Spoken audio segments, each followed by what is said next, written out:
وكفى وسلام على عباده الذين اصطفى أما بعد فأعوذ بالله من الشيطان الرجيم بسم الله الرحمن الرحيم ثم لتسألن يومئذ عن النعيم وقال النبي صلى الله عليه وسلم القبر روضة من رياض الجنة أو حفرة من حفر النار وقال النبي صلى الله عليه وسلم كل أمتي يدخلون الجنة إلا من أبى قيل من يأبى يا رسول الله قال من أطاعني دخل الجنة ومن عصاني فقد أبى أو كما قال عليه الصلاة والسلام اللهم صل على محمد وعلى آل محمد كما صليت على إبراهيم وعلى آل إبراهيم إنك حميد مجيد اللهم بارك على محمد وعلى آل محمد كما باركت على إبراهيم وعلى آل إبراهيم إنك حميد مجيد আল্লাহ পাকের তৈরি জগৎ তিনটা আলমে দুনিয়া আলমে বরজখ আলমে আখিরাত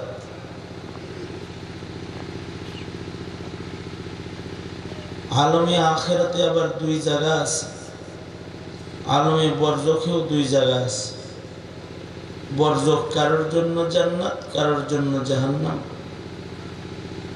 আলমে আখিরাতেও কেউ জান্নাতি কেউ জাহান্নামী আলমে দুনিয়া যেটা এই দুনিয়াতে আমাদের আগমন হয় জন্মের মাধ্যমে অস্থায়ী কিছু সময় দুনিয়াতে মানুষ থাকে আল্লাহ তাআলা যার জন্য যতটুকুন সময় বরাদ্দ দেন অতটুকুন হায়াত সে দুনিয়াতে পায় মৃত্যুর মাধ্যমে এই জগৎ থেকে বান্দা বেরিয়ে বরজখের জগতে চলে যায় বরজখের জগৎ থেকে ইসরাফিলের বাঁশির মাধ্যমে আখিরাতের জগৎ শুরু হবে আলাদা জগৎ দুনিয়ার জগতে অর্জনটা যেমন হবে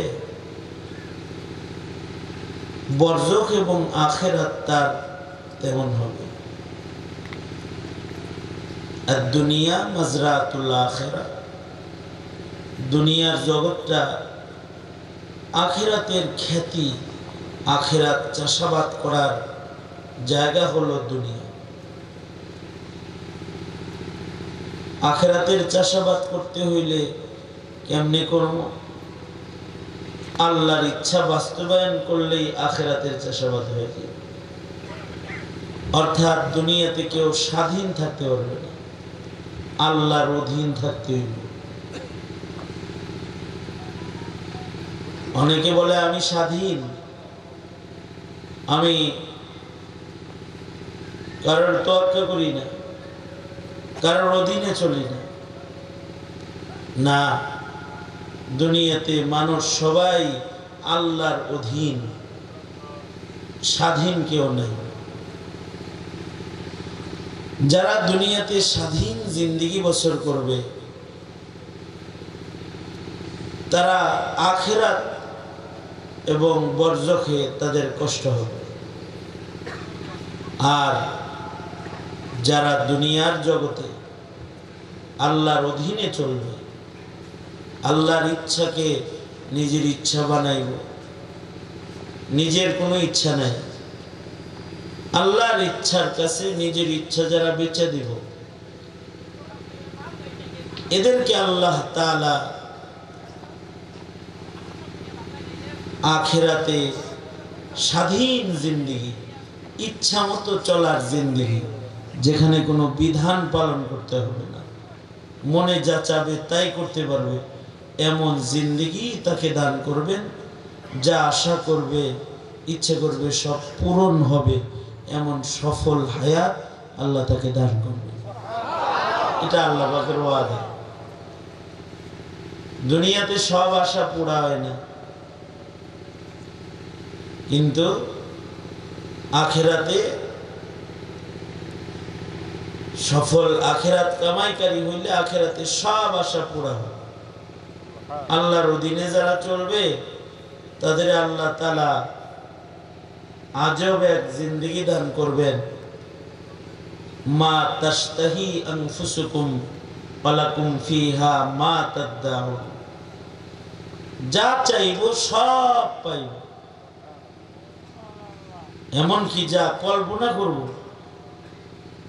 এটাও পাইব।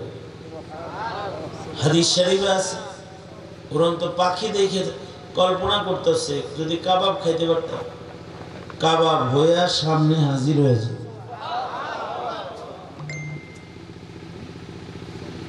কিন্তু মানুষ বড় গাফেল, যেদিকে যাইতেছে ওইদিকে চায় না, থাকে দুনিয়াতে, যায় কবরে, কবরে যাওয়ার সময় চায় থাকে দুনিয়াতে। কদম সুয়ে মরকদ নজর সুয়ে দুনিয়া, कदम सोए मरकद नजर सोए दुनिया, किधर जाना है और किधर देख रहा है। অচল হয়ে কবর পথের যাত্রী হয়, কিন্তু দুনিয়ার দিকে তাকায় রয়। আমি এক রোগী দেখতে গেছি হসপিটালে, প্যারালাইসিস হয়ে গেছে, এক হাত এক পা এক সেট ফুল অচল, আর এক সেট কিছু চলে, কথাও বলতে পারে না, জিহ্বা সহ এক সাইড অচল হয়ে গেছে। যা দেখি হসপিটালের বেডে শুয়ে শুয়ে যে আর চলে এটা দিয়ে চ্যানেল পাল্টাইতেছে আর টিভি দেখতেছে। কদম সোয়ে মরকদ नजर सोए दुनिया, किधर जाना है और किधर देख रहा है। जाइते से कोई और शहर से कोई, जाइते से कबरेर दिके और ताकाय रइছে টিভি দিকে।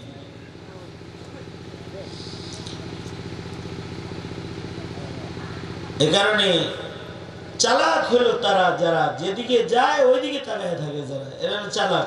আল কাইয়িসু মান দানা নাফসাহু ওয়া আমিলা লিমা বাদাল মাউত। এই কারণে নবীজির সব সাহাবী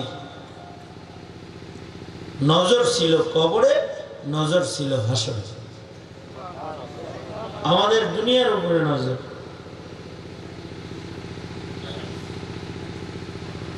এক সাহাবী আল্লাহর রাসূলকে খুশি করে বলেছে, কোন কাজ করছে আল্লাহর নবী তার উপরে খুশি হয়ে গেছে।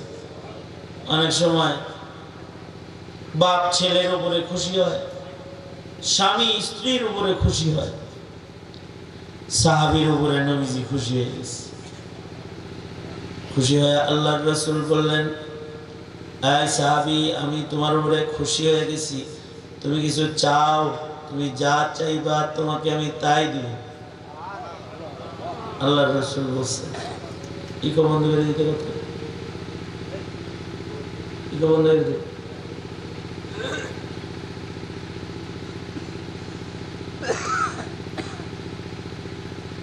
আল্লাহর রাসূল সাল্লাল্লাহু আলাইহি ওয়াসাল্লাম বসে আছেন, আর নবীজির হাতে একটা লাঠি আছে। সাহাবী বলে, আল্লাহর নবী আপনার হাতের লাঠিটা আমারে দেন। নবীর হাতের লাঠি চাইয়া পড়ে গেছে। আল্লাহর রাসূল সাল্লাল্লাহু আলাইহি ওয়াসাল্লাম নিজের হাতের লাঠি সাহাবীরে দিয়ে দিছে। লাঠি দিয়ে কি করবো সাহাবী?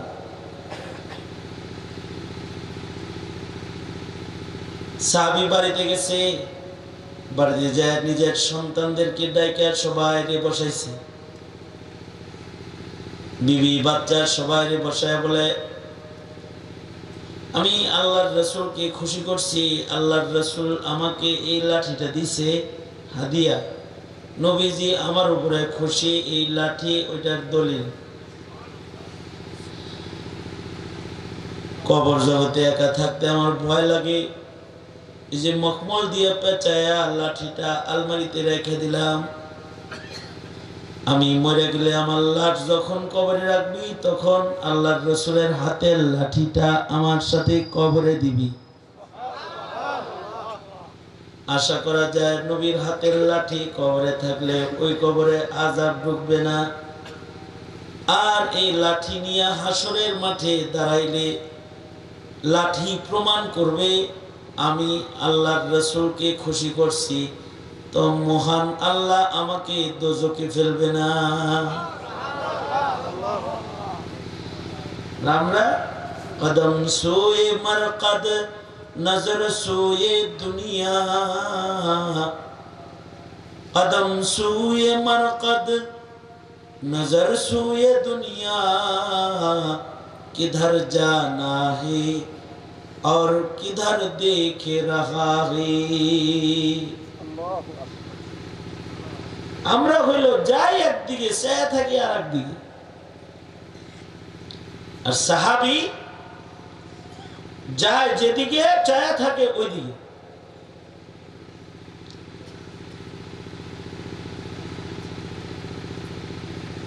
আল্লাহ রাসূল সাল্লাল্লাহু আলাইহি ওয়াসাল্লামের হাতের লাঠিকে কবরে নিয়ে যেতেছে।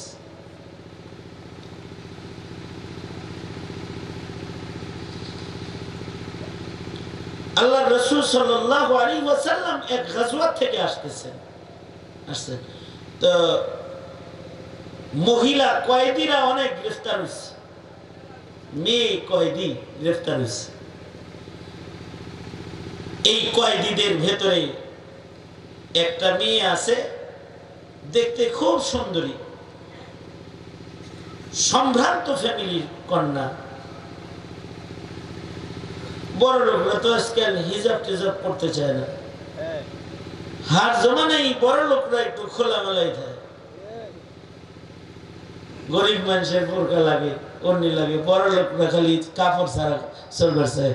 ফইন্নির ঘরের জন্মাইছে যে অন্য কেনার টাকা নেই। ধনী এক মেয়ে গ্রেফতার হয়ে আসছে, মাথার মধ্যে হিজাব নাই। আল্লাহর রাসূল সাল্লাল্লাহু আলাইহি ওয়াসাল্লাম এটা দেখে বললেন, এই সাহাবীরা, কয়েদিদের সবার হিজাব আছে, ওর হিজাব নাই কেন? সাহাবী বলে, কয়েদি হিজাব থাকলে কি আর না থাকলে? কয়েদি তো কয়েদি, যুদ্ধের ময়দান থেকে যারা গ্রেফতার হয়ে আসে তাদেরকে দাসী বানানো হতো আগে।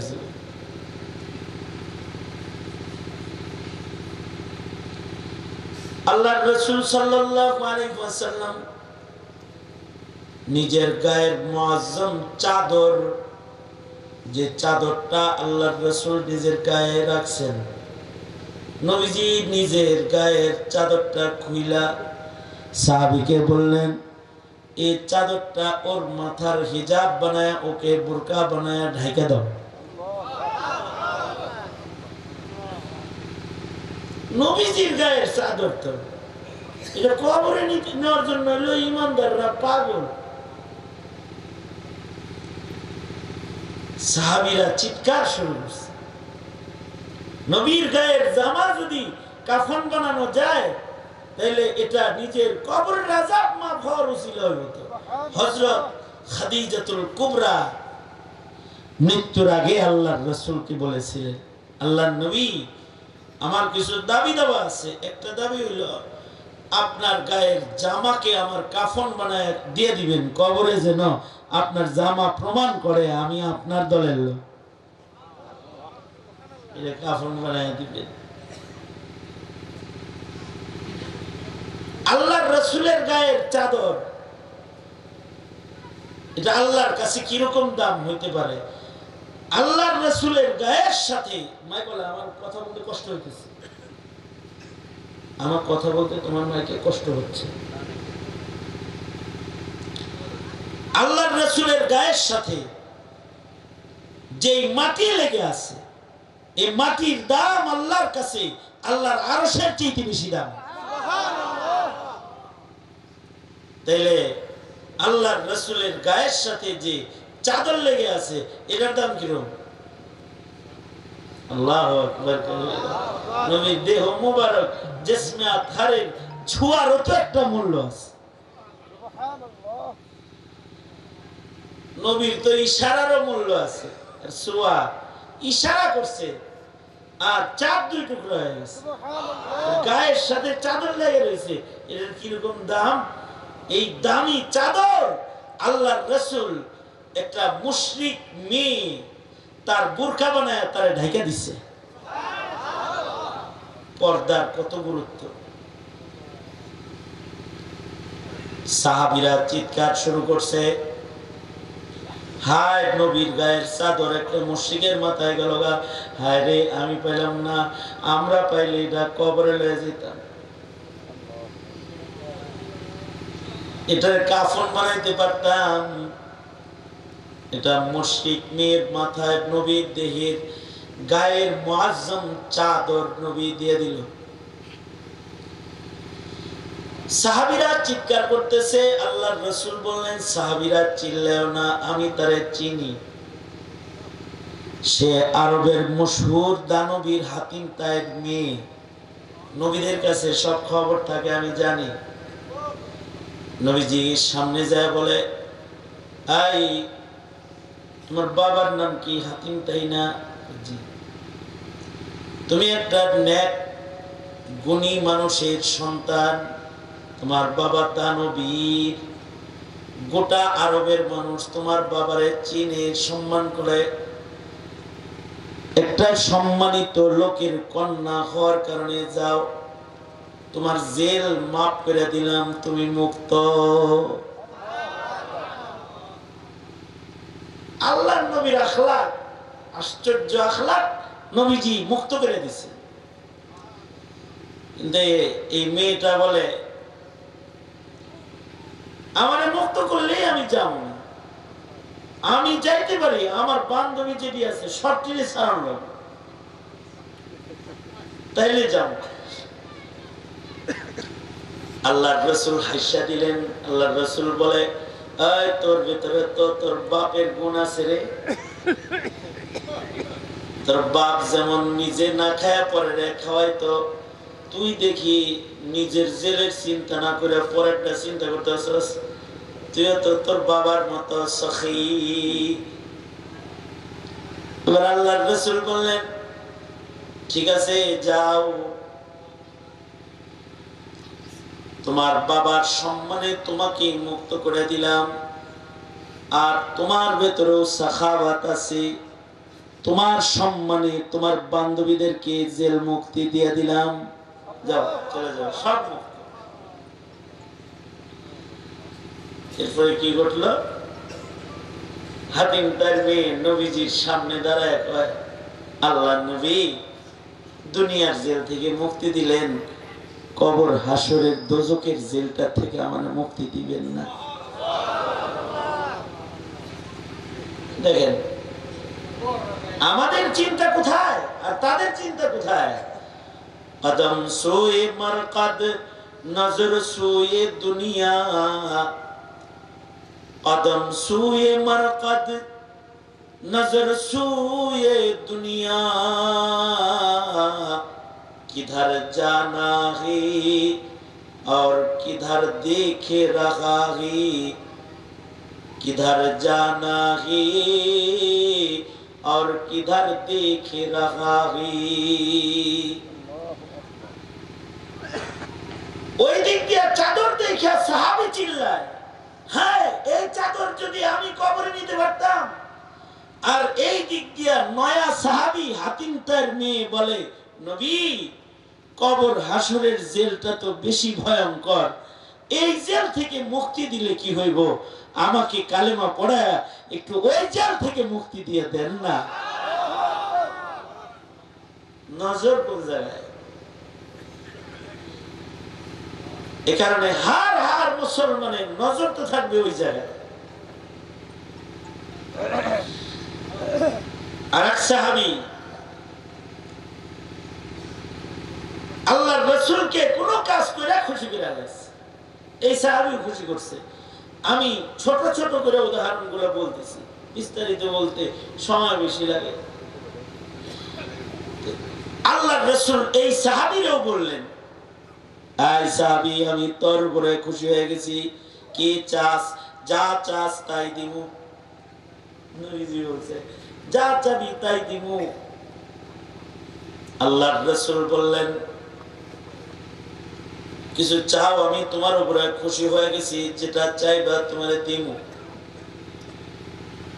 সাহাবী বলে রিফাকাতুকা ফিল জান্নাহ, আমি আপনার লগে আল্লাহর জান্নাতে থাকতে চাই।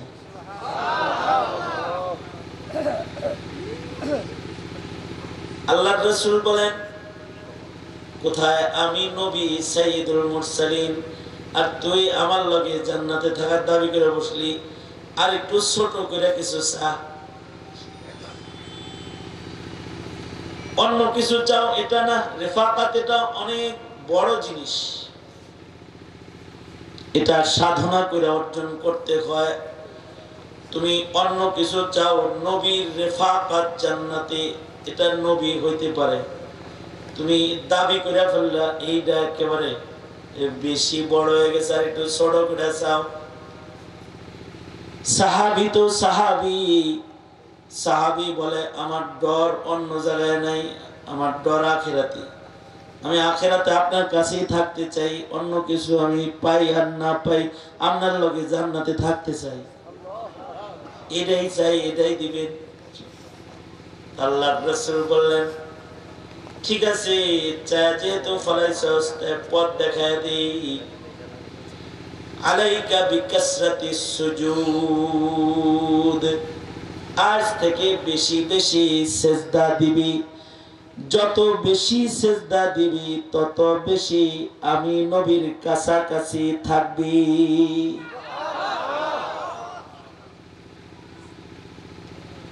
টাকা বেশি তো প্রধানমন্ত্রীর কাছাকাছি, অনেক টাকা আপনার প্রধানমন্ত্রীর কাছাকাছি। নেকি বেশি, সিজদা বেশি নবীর কাছাকাছি। আল্লাহু আকবার, জোরে করে বলেন। সিজদা বেশি, সে নবীর কাছাকাছি। এই কারণে আশ্চর্য, সোয়া লাখ সাহাবীর গুণ হলো এদের সিজদা বেশি। আল্লাহ কোরআনে নিজে কয় ফি ওয়াজুহিহিম মিন আসারিস সুজুদ, ফি ওয়াজুহিহিম মিন আসারিস সুজুদ। সব সাহাবীর গুণ হলো সাহাবীদের চেহারায় সিজদার দাগ, তারা সিজদা দেয় বেশি, তাদের জীবনে সিজদা বেশি। আর তোমার জীবনে খালি ঈদের নামাজের সিজদা। তোমাদের সমাজের কারোর কারোর মাইকের আওয়াজ শুনতেছে, হুজুর তো সব সত্য কথা কইব, মিথ্যা কথা কইব না, করে হ্যাঁ, জীবনের শুধু সপ্তাহে জুমার 2 রাকাতের 4 সেজদা, কারোর 2 ঈদের নামাজের সেজদা। আর সমাজে এমন কিছু মানুষ আছে তাদের তাহাজ্জুদের সেজদা আছে, আওয়াবিনের সেজদা আছে, ইশরাকের সেজদা আছে, ফরজ নামাজের সেজদা আছে, সালাতুল হাজতের সেজদা আছে, তাহিয়াতুল ওযুর সেজদা আছে। তার জীবনে সেজদা বেশি, সে আল্লাহর নবীর জান্নাতে কাছাকাছি থাকবে। আলাইকা বিকাসরাতিস সুজুদ, সেজদা বেশি তো নবীজির কাছাকাছি থাকা যাবে। এ কারণে সাহাবায়ে কেরাম সারা রাত নামাজ পড়তেন, চেহারায় সেজদার দাগ মেরে যেত। আমার সাথে এক যুবক দেখা করতে এসেছে, 10 বছর পরে বাইরেছে। মাশাআল্লাহ, কে আর কিছে বিএমপি করি তো কত ত্যাগ করলাম হুজুর, এখন তো বাইরে আমাদের ত্যাগ আছে। ত্যাগ দেখায় হ্যাঁ আমার হাত টেনে নিয়ে কয়, এই দেখেন গুলি ভিতরে আছে, এখন সিটা গুলি লাগছিল যে মাথার ভিতরে গুলি আছে, এই দেখেন গুলি, ঘাড়ে গুলি, এই যে কোপের দাগ, এই যে চাইনিজ কুড়ালের কোপ, এই যে রান্দার কোপের দাগ, কিডা করছি। এখন কি তুমি কোবানোর নিয়ত করছো না? আমারে কোবাইছিল তো এই নিয়ত করছো, আমারে দাগ বানাই চেষ্টা করে দাগ বানাম। আমি কইলাম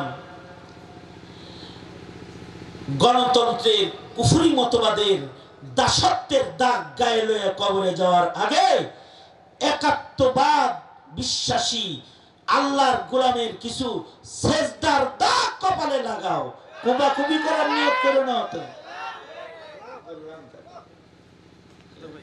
মাথার ভিতরে গুলির দাগ আছে, ঘাড়ের ভিতরে গুলি আছে, এনে কোপের দাগ আছে, এনে রান্দার কোপের দাগ আছে, সেজদার দাগ কোথায়? তুই মুসলমান, তুই সেজদার দাগ লাগা, তাহলে সফল হয়ে যাবে।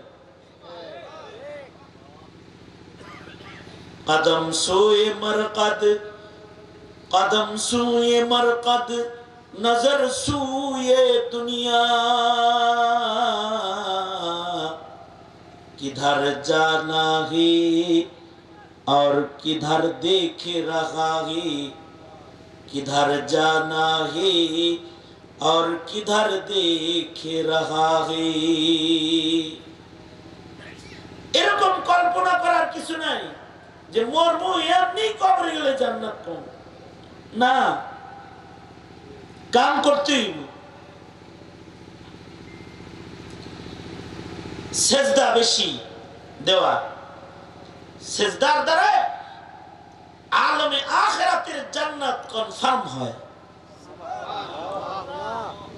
হুন্ডার চাবি খুব যত্ন করছো, ট্রাঙ্কের আর সিন্ধুকের তালার চাবি খুব যত্ন করেছো, বাড়ির মেন গেটের চাবিটা যত্ন করে রাখছো,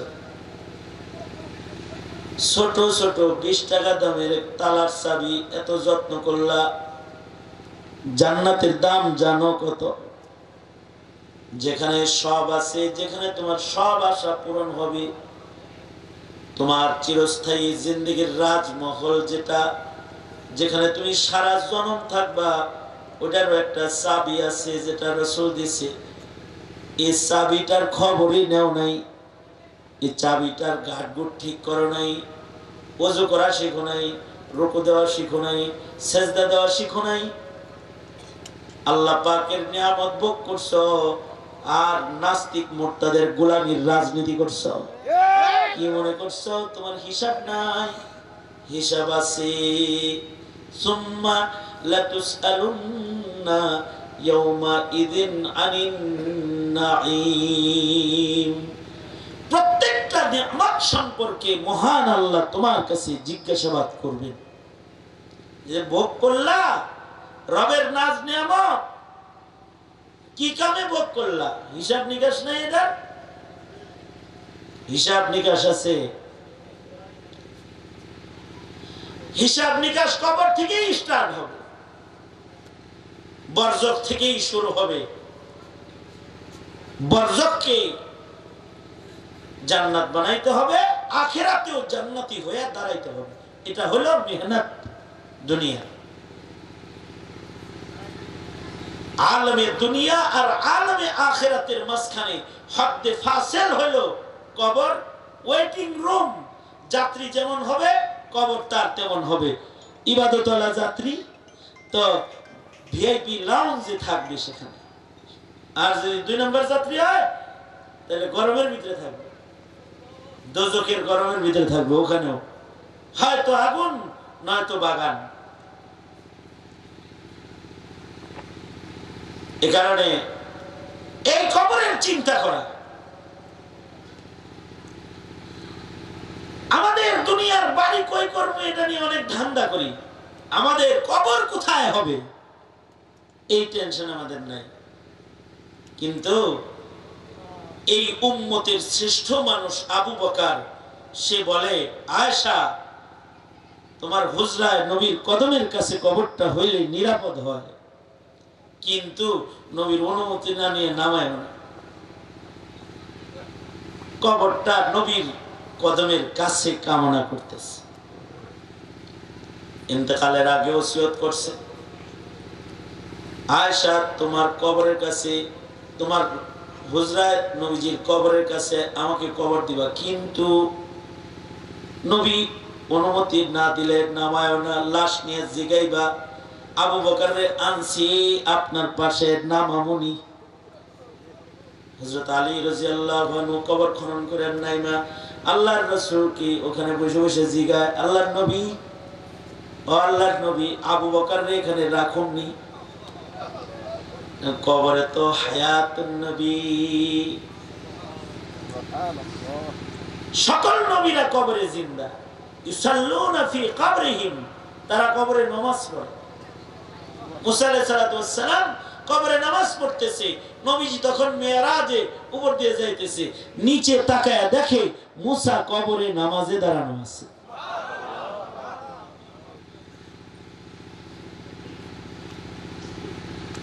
আল্লাহর রাসূল সাল্লাল্লাহু আলাইহি ওয়াসাল্লাম কবর থেকে আওয়াজ দিয়ে বলে আলী আবু বকর রে নামাইতে অনুমতি লাগে, তাড়াতাড়ি দাও সাথীটারে। সাথে শুয়ে বসছে। কবরটা কত ভালো, যারা নবীরে সালাম দেয় তারা আবু বকরে সালাম দেয়। আল মারউ মা মান আহাব্বাহ, যে যাকে ভালোবাসে বরজখে সে তার কাছে চলে যায়, কবরও তাদের একসাথে হয়ে যায়। ফখরে বাঙ্গাল তাজুল ইসলাম রহমতুল্লাহি আলাইহি, ফখরে বাঙ্গাল ইন্তেকাল করলেন। খবরটা ছড়াইছে ব্রাহ্মণবাড়িয়া বাজারে, এক লোক বসে চা খাইতেছে, আশেকে ফখরে বাঙ্গাল ছিল, আশেকে উলামা কিছু আছে। এরা আলেমের মৌতের খবর শুনলে মৌতুল আলিমি মৌতুল আলম, তাদের দিল ভাঙে খান খান হয়ে যায়। আলেম ভক্ত। আর কিছু আছে আলেমের মৌতের খবর না, আলেম মারার জন্য পায়তারা চালায়, মারার জন্য পায়তারা চালায়, আলেম মারে। কিছু আছে আলেমের মৌতের খবর শুনে মরে। ফখরে বাঙ্গাল মারা গেছে, খবরটা শুই নেই, চায়ের হাত থেকে 4 কাপ পড়ে গেছে, আহ বলে একটা চিৎকার দিছে, এক চিৎকারে হেরার রূহ বের হয়ে গেছে, মরে গেছে। সবাই বলে ফখরে বাঙ্গালের মতের খবর শুনে মরছে, তাড়াতাড়ি রেডি কর, ফখরে বাঙ্গালের সাথে জানাজা হবে। লক্ষ লক্ষ জনতা ফখরে বাঙ্গাল তাজুল ইসলামের জানাজা পড়তেছে, আর ওই আশেকের জানাজাও পড়তেছে। শুধু জানাজায় একসাথে না, ফখরে বাঙ্গালকে যেখানে কবরে শোয়াইছে পাশে হেরেও শোয়াইতেছে আর এক কবরে। কদম সোয়ে মরকদ নজর সোয়ে দুনিয়া, কিধর জানা হে और किधर देख रहा है। ওইদিকে তাকানো দরকার, কবরের দিকে, যে যাব তো কবরে, কি হালত আমার হবে চিন্তা করা চাই। আখিরাত কি হবে এটা চিন্তা করা চাই। আলমে আখিরাতে আমার উপায় কি হবে চিন্তা করা চাই। এই চিন্তা করে আখিরাতের পুঞ্জি অর্জন করা চাই, চাবিটা হেফাজত করা চাই, নামাজ পড়া চাই। জান্নাতের চাবি নামাজ।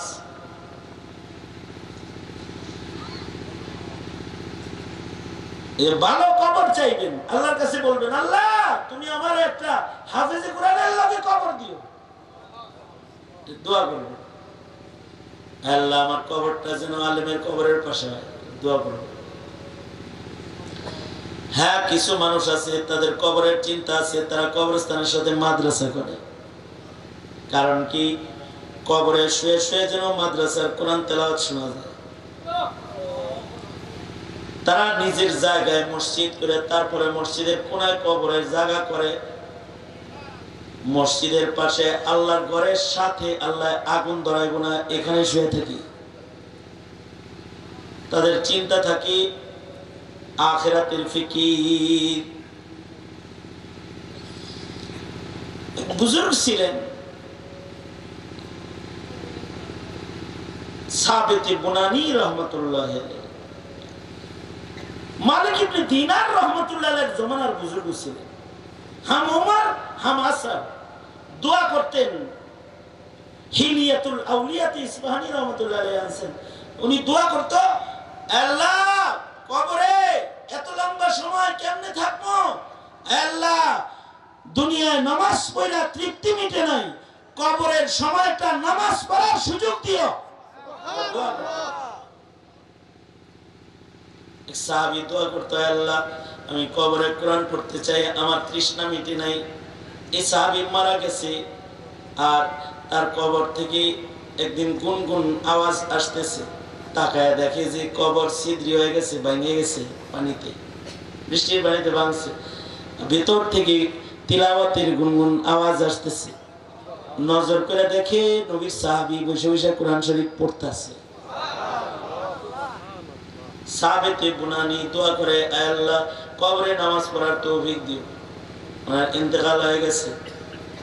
ইন্তেকাল হওয়ার পরে ওনারা দাফন করা হয়েছে। বেশ লম্বা সময় পরে পাহাড়ি ঢলে কবর ভেঙে গেছে। তা দেখে কবরের ছিদ্র যেটা হয়েছে, দেখে সাবিতে বুনানি কবরে দাঁড়ায় দাঁড়ায় নামাজ পড়ে। তাদের আশা শুধুই মাত্র জান্নাতে না, কবরেও আল্লাহ তাআলা পূরণ করতেছে। কারণ কবরটা জান্নাতের বাগান, নেকির কাম করছে বেশি। ইমাম বাইহাকি রাহমাতুল্লাহ আলাইহি শুআবুল ঈমানের ভিতরে রিওয়ায়াত আনছেন, মদিনা থেকে একটা হজের কাফেলা মক্কায় যেতেছে, রাস্তায় মরুভূমিতে এক হাজী মারা গেছে। মরছে পড়ে এটারে দাফন করবো, কবর খুঁজছে, কবরের ভিতরে বড় সাপ এসে শুয়ে পড়ছে।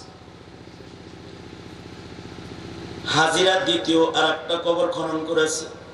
আশ্চর্য, ওই কবরের ভিতরেও সাপ আসছে। অনেক দূরে যায় আর একটা কবর খুঁজছে, ওইখানেও আবার সাপ আসছে। তিনবার কবর খুঁজছে, এক মাইয়েতের 3 কবর খনন করছে, 3 কবরে বিশাল আজদাহা সাপ। পাশের কাফেলায় আছেন আব্দুল্লাহ ইবনে আব্বাস রাদিয়াল্লাহু আনহু। আব্দুল্লাহ ইবনে আব্বাস রাদিয়াল্লাহু আনহুমাকে যায় সবাই বলে, ও রাইসুল মুফাসসিরিন, এক মাইয়েতের 3 কবর খনন করেছি, 3 কবরের ভিতরে সাপ এসে শুয়ে পড়ে, কি করব? আব্দুল্লাহ ইবনে আব্বাস বলে, ওইটা সাপ না, ওইটা পাপ। যা পাপ করছে ওইটা কবরে আগে এসে পড়ে। সারা দুনিয়ার যেখানেই তাকে কবর দিবা ওইটা আয়া পড়ব। সুতরাং এই 3 কবরের যে কোনো এক কবরে তারে নামায় দাও। হাজিরা এবার লাশ নামানোর জন্য এক কবরের কাছে গেছে, সাপটা আস্তে করতে চলে গেল, লাশটা নামায় দিছে। মানুষগুলা কবর থেকে উঠছে, সাপটা আস্তে করে উঠে আইসা ওকে পেঁচায়া ধরল।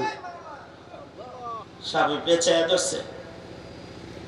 আব্দুল্লাহ ইবনে আব্বাস বলে এটা তার গুনাহ, যেটা তওবা করে নাই। গুনাহ তওবা, গুনাহ থেকে তওবা না করলে পরে গুনাহ কবরে গেলে এমন হয়। হাজিরা হজ্জে বাইতুল্লাহ করে চলে গেছে, বাড়িতে যায় এই মাইয়িতের বিবিরে যায় বলে, বোন রে, তোমার স্বামীর কবরের ভেতরে সাপ 3 বার কবর খনন করছি, সাপ তারে পেঁচায় ধরছে, তার কোনো অপরাধ কি আমাদের জানাই বা যা থেকে আমরা শিক্ষা ইবরাত হাসিল করতে পারি, শিক্ষা নিতে পারি? ধরবই তো, সারাটা জনম বলছি শুনে নাই। সে তরকারি ব্যবসায়ী ছিল, ভালো তরকারিগুলা উপরে রাখতো, ময়লাগুলা নিচে রাখতো, মন্দগুলা নিচে রাখতো, ভালোগুলা দেখাইতো, মন্দগুলা বেচতো, ধোঁকা দিত। আমি বলতাম ধোঁকাবাজি করে পয়সা কামানোর কাম কি? সে বলতো মাল কামাইলে এমনি কামাইতে হয়।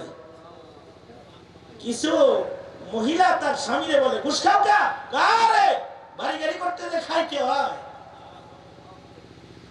এই সুদ খাও কেন? কারে চলতে হইলে খাইতে হয়। খাও, কবরে সাপ হয়ে যাবে, আগুন হয়ে কবরে এটা যাবে। এটা আমার আলোচনার আজকের শেষ কথা, কারণ আপনাদের মাইকও অনেক ভালো, আমিও অনেক ভালো। এই কারণে আজকে আর কথা বলা আমার শাস্তি বলাইতেছে না, আমার আরো কথা আছে, এটা পরে। আমি তো প্রতিদিন কথা বলি, এই কারণে আমি আমার ভাবমতেই চলতে হয়। কারোর ভাবমতে চললে আমার স্বাস্থ্য ঠিক থাকে না।